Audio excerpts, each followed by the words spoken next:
What is up, everybody? Good afternoon.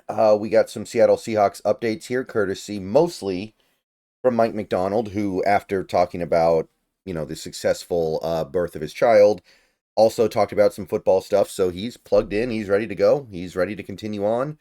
So let's go over some of the things that he revealed today. Some injury stuff, but we don't have the injury report yet. I'll make another video when we get that. But let's see what he has to say. So the first thing, maybe I don't know if this is the most interesting thing, but I'd say this is something that could have gone one way or the other, and now we know which way it's going to go. According to Macdonald from Dugar here, the plan is for rookie Sataoa Laumea to continue starting at right guard.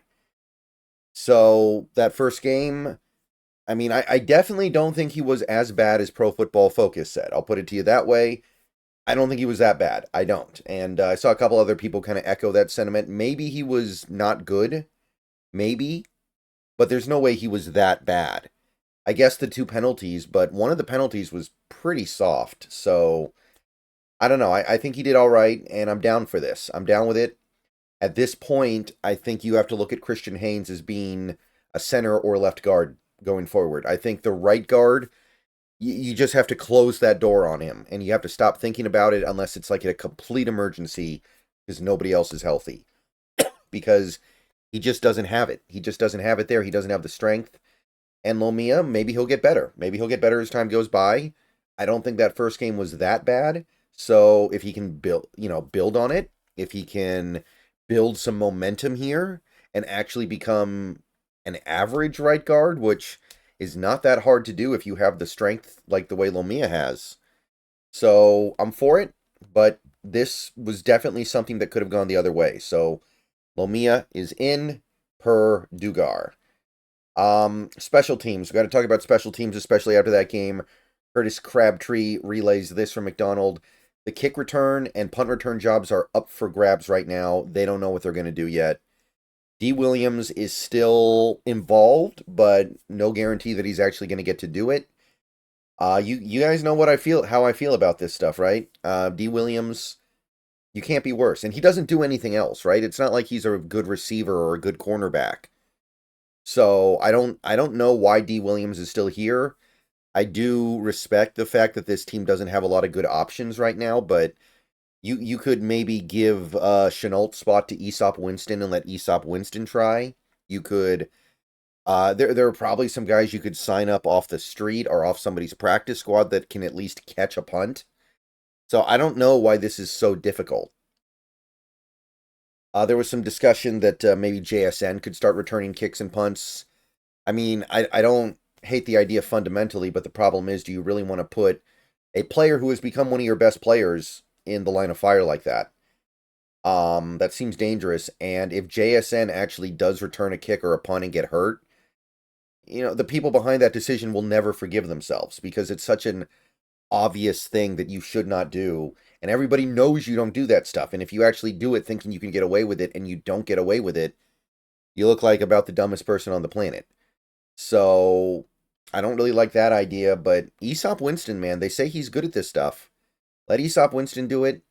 Maybe both sides of it. I don't know about Kenny McIntosh. I guess he doesn't look good doing it in practice, but he's done a little bit of it in college, so there's got to be an answer out there somewhere. You can't tell me it's that hard to find a guy who can catch a kick or catch a punt and not drop it, because that's really all we're looking for here.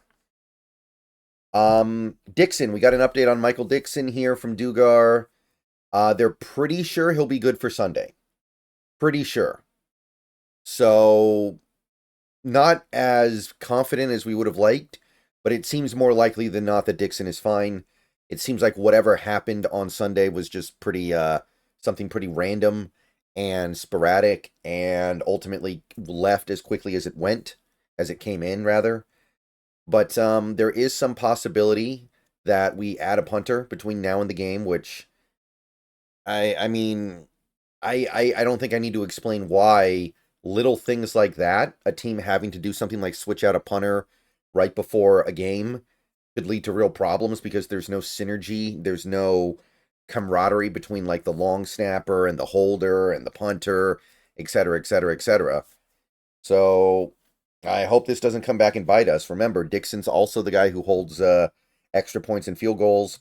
Condota actually addressed the possibility of there not being a Michael Dickson to hold on field goals and extra points, and Brady Russell is the backup holder. So it would probably be that. You'd probably rather do that than have a punter who just got here try to hold. But I really hope it doesn't come to that. Let's put it that way. So I guess this is good news. It's better than the news could have been, but I would have preferred something a little more definitive, but if it's not there, it's not there. As for some of the injured players, Macdonald really hasn't changed his tune all that much from Monday. Uchenna Nwosu will practice today and presumably this week, and he has a chance. And that kind of echoes what he said on Monday. I don't think he's going to play. I think that Macdonald would be a little more definitive if Uchenna Nwosu actually was going to play. So my current suspicion is that he's not going to, and he'll be back for the next game. And, I mean, at the end of the day, it is what it is. I would have liked to have had him back for this game because I think that his presence could swing a game like this that is probably going to be very close and is pretty even. But if he can't go, he can't go. Stone Forsythe also has a chance to be activated this week, which, hey, he will immediately be the backup right tackle until Fant gets back. So he can play. And I'm not here to disrespect the guy the way a lot of people do. I know he's not good, but he's also playing out of position, and he's doing the best that he can, and I have some respect for that. I do. I think that a lot of his struggles this year have come because he's played games against some of the best players in the league, guys like Bosa and Hutchinson. That's going to pose a pretty big problem for you as a out of position third string right tackle. But good to hear he might be back. Really, the only other thing we have right now is DK talking about the injury that he had in the Jets game.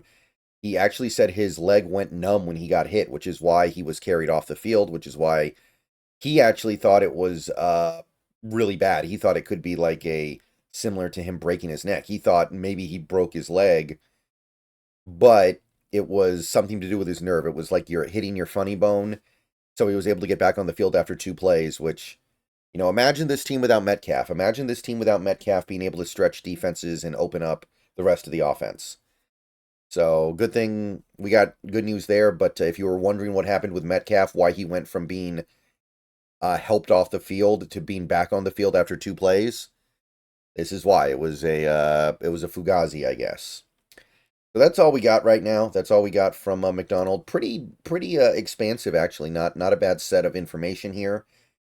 I'll get the practice report in a couple of hours and make a video on that. But let me know what you guys think. I'll talk to you guys later. Go Hawks. And yeah, that's what we're looking at. And at least one more video today. We'll see if there's any reason for another one. But yeah, I'll see you guys when it's time. Go Hawks.